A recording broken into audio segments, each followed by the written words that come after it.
internet.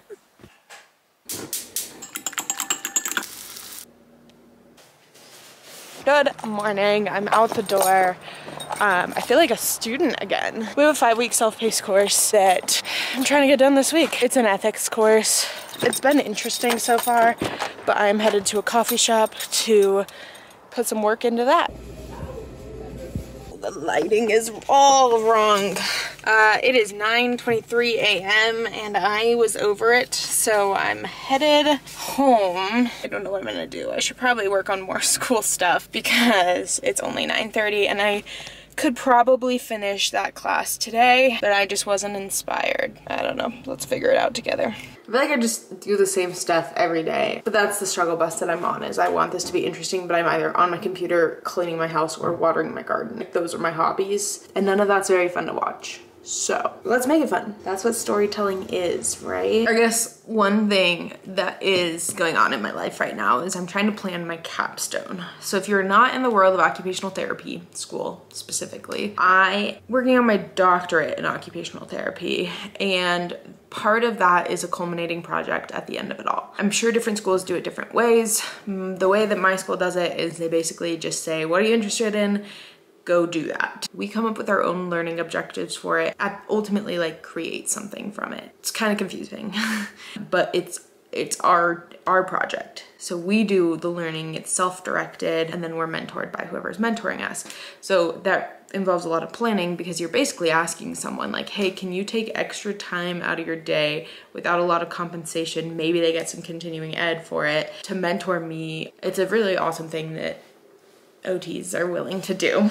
But my capstone and what I'm interested in is the role of 3D printing in occupational therapy, and specifically looking into learning to 3D print myself, and then also creating materials for other occupational therapists to incorporate 3D printing into their practice. And I have a mentor that's interested that I think is gonna be a really awesome partnership, but it's just kind of a little bit, like, with it being so self-directed, I just feel a little overwhelmed of like, how do I figure out what I'm gonna do every day? Because a lot of my peers are doing something where they're in a clinical setting and they're creating a program for a clinical setting, but that just like naturally comes with you're treating patients and whatever. Mine isn't like that.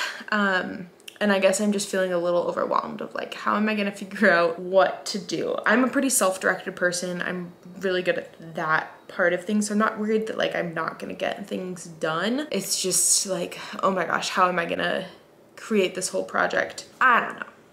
Capstones are cool. It's a really like awesome opportunity to explore an interest in the field. Planning it is just like overwhelming because I just want to dive in.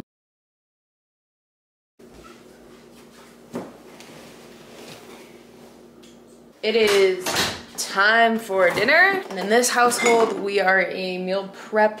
What the f is on my arm? Oh, it was a fly. It was a fly. It was a fly. I thought it was a spider that was like dangling down because it was like hovering in one spot, but it was a fly. Anyways, in this household we are a meal prep, figure it out as you go kind of place. So we have some corn. I think we'll do a little barbecue chicken action. Microwave the chicken, boil the corn, make a salad, and boom, you have dinner.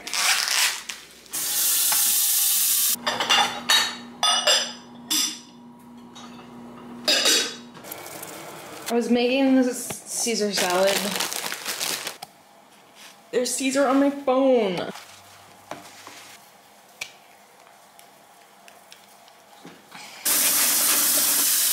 This is the sponge that we use to clean the counters, not the dishes.